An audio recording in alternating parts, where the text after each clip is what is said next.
اللہ تبارک و تعالی نے ہمیں پیدا کرتے ہوئے نہ ہم سے کوئی مشورہ لیا، نہ ہم سے پوچھا، نہ ہمیں بتایا۔ هو الذی خلقکم، بنا دیا، کسی کو مرد بنایا، کسی کو عورت بنایا۔ فَإِنَّا خَلَقْنَاكُم مِّن ذَكَرٍ وَأُنثَىٰ، اب ہم ادھر مرد بیٹھے ہیں، ادھر خواتین ہیں۔ ہم میں سے نہ کسی نے چاہا، نہ درخواست پیش کی کہ مجھے مرد بنایا جائے، مجھے عورت بنایا جائے۔ وَجَعَلْنَاكُمْ شُعُوبًا وَقَبَائِلَ، پھر آگے خاندان بھی مختلف کر دیے۔ کسی نے کوئی درخواست نہیں دی تھی کہ مجھے اس خاندان میں پیدا کیا جائے۔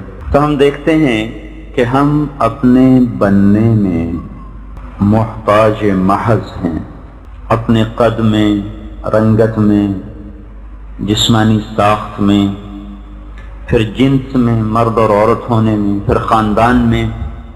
اس میں جب ہم نے آنکھ کھولی تو ہمیں پتہ چلا کہ بھئی میں لڑکا ہوں، میں لڑکی ہوں، میرا یہ خاندان ہے، میری یہ شکل ہے۔ پھر جب تھوڑا سا شعور بیدار ہوا تو دائیں بائیں ایک کائنات نظر آئی۔ ایک جان وہ تھا جس میں 9 مہینے گزارے، اس کو تو پتہ ہی نہیں تھا۔ پھر جب اس جہان میں آیا تو بڑا خوبصورت نظر آیا، وادیاں بھی ہیں، پہاڑ بھی ہیں، سبز پوش بھی ہیں، سفید پوش بھی ہیں، سیاہ پوش بھی ہیں، برف سے ڈھکے ہوئے، سبزے سے ڈھکے ہوئے، کالی چادر، سیاہ پہاڑ، بڑے بڑے میدان، پھر کہیں پھول، کہیں پرندے، کہیں چہچہاہٹ، کہیں مہک۔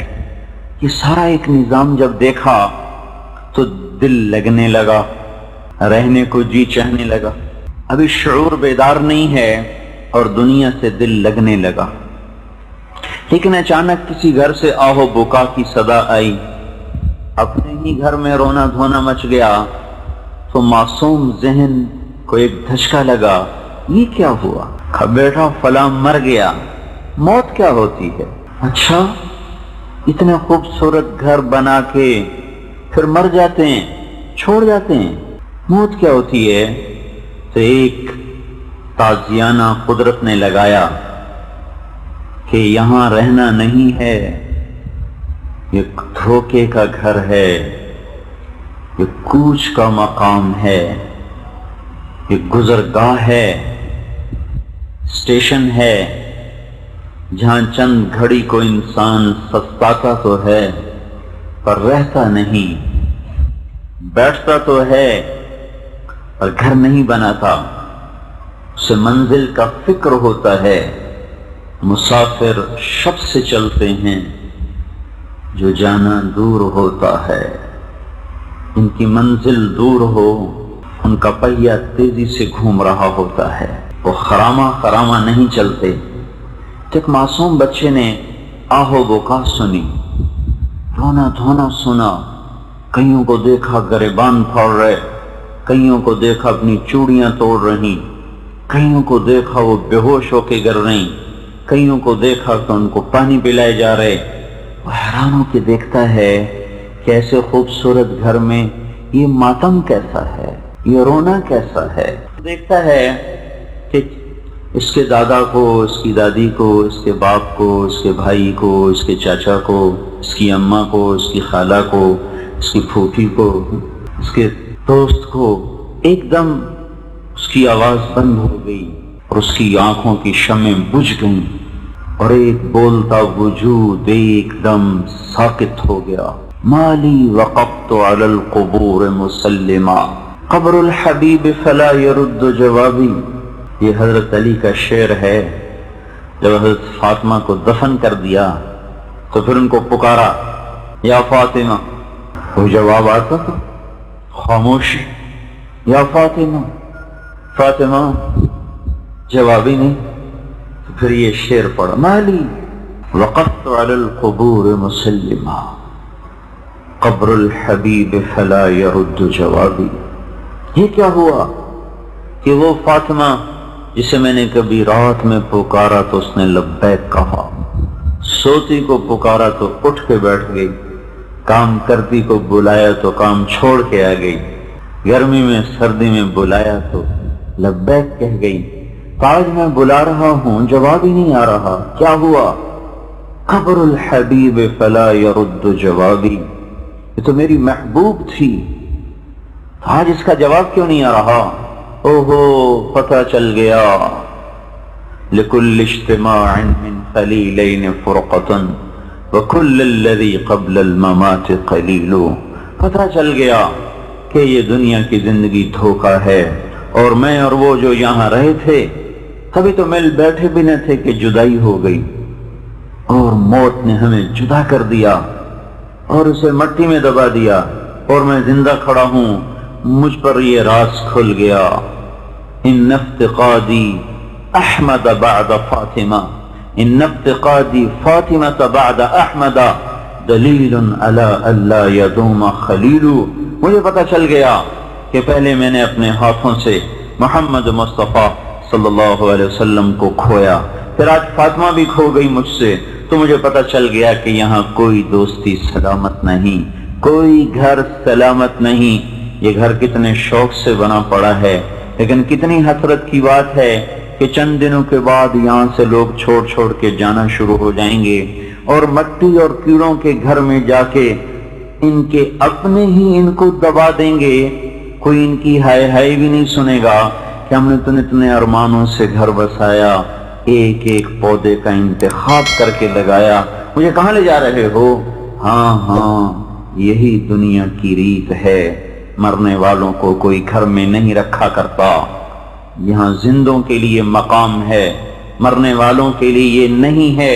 جاؤ جاؤ کأن لم تکن بینی و بینک خلۃ ولا حسن ود مرۃ فی التبادل، ایک دن ایسا آئے گا کہ اس گھر بنانے والے کو کوئی یاد بھی نہیں کرے گا کہ کسی نے یہ گھر بنایا تھا، خبریں ہی بھول جائیں گی، نام بھول جائیں گے، یہ بھی بھول جائے گا کہ کبھی مل کے بیٹھے تھے، کبھی مل بیٹھے ہوں، یہ بھی بھول جائے گا۔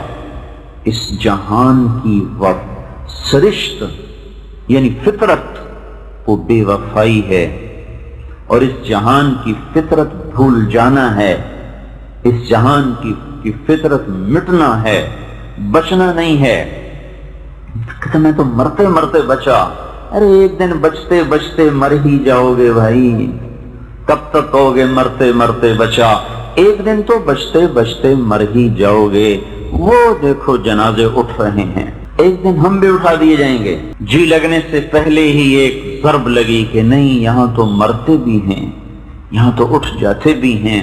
بڑے بڑے خوبصورت مناظر کو چھوڑ کر لوگ، بڑے خوبصورت بیڈ رومز کو چھوڑ کے، بڑے عالی شان بستروں کو چھوڑ کے مٹی کے گھروں میں سوتے ہیں، مٹی کے بستر پر لیٹتے ہیں، اور مٹی کی چادر اوڑھ کے ایسے بجھ جاتے ہیں جیسے شمع جلتے جلتے بجھتی ہے تو اپنا وجود بھی مٹا جاتی ہے، جیسے تھی کوئی نہیں، کوئی آیا ہی نہیں تھا یہاں بنانے کے لیے۔ تو اللہ تعالیٰ بتاتا ہے اعلموا انما الحیات الدنیا لعب ولہو وزینۃ وتفاخر بینکم وتکاثر فی الاموال والاولاد کمثل غیث اعجب الکفار نباته ثم یہیج فتراہ مصفرا ثم یکون حطاما۔ کیا خوبصورت اللہ دنیا کی تصویر پیش کرتا ہے۔ کیا تم دیکھتے نہیں ہو کہ ایک کاشتکار کیسے کھیتی کو تیار کرتا ہے، وہ سرسبز ہوتی ہے، وہ لہلہاتی ہے، پھر ایک دم اچانک وہ پیلی ہونی شروع ہوتی ہے، پھر خشک ہونا شروع ہوتی ہے، تو کل تک جو کاشتکار خود ہی ڈنڈے لے کر چڑیوں کو بھگا رہا، کوے بھگا رہا، بچے بھگا رہا، کیا دیکھا اسی کاشتکار کے ہاتھ میں درانتی ہے، اور اس کے ایک ایک پودے کو کاٹتا جا رہا، کاٹتا جا رہا ہے، کاٹتا جا رہا ہے، کاٹتا جا رہا ہے۔ ایک ایک پودے کو پانی دیا تھا، اسی کو پھر اس کے اوپر تھریشر چلا رہا ہے، اور اس کو پرزے پرزے کر کر اس میں سے دانے کو نکال رہا ہے۔ اپنی بنائی کھیتی کو جیسے کاشتکار خود ہوا میں اڑا دیتا ہے، ایسے ہی ان بنے ہوئے گھروں سے تم اس طرح اڑا دیے جاؤ گے جیسے گندم کا بھوسا اڑا دیا جاتا ہے، پچھلوں کو کوئی پرواہ نہیں ہوگی، کون آیا تھا، کس نے بنایا تھا۔ چنگیز خان نے کہا ہاں میری اولاد بڑے بڑے ملکوں پہ حکومت کرے گی، بڑے بڑے محلوں میں رات گزارے گی، اور انہیں یاد بھی نہ ہوگا کہ کوئی بوڑھا ان کے لیے اپنی خون دے کر یہ حکومت بنا گیا۔ موت ایک ایسی اٹل حقیقت ہے جو ہر نشے کو نکال دیتی ہے، ایک کھیل تماشا ہے، مال کی دوڑ ہے۔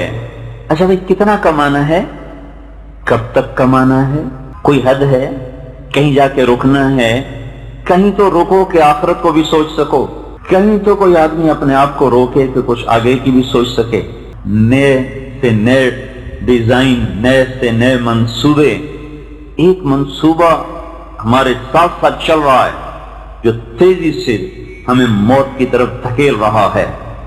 ادھر عمارتیں اونچی اونچی بن رہی اور ادھر گہرے گڑھے کی طرف ہم لڑکتے چلے جا رہے، ادھر بڑے خوبصورت لباس تیار کیے جا رہے اور ادھر کفن کا سادہ لٹھا بھی بازار میں آ رہا ہے، ادھر بڑے عالی شان کھانے تیار ہو رہے اور ادھر قبر کے کیڑے بھی منتظر ہیں کہ شیخ صاحب پلی ہوئی لاش ہے، یہ بھی آ رہے۔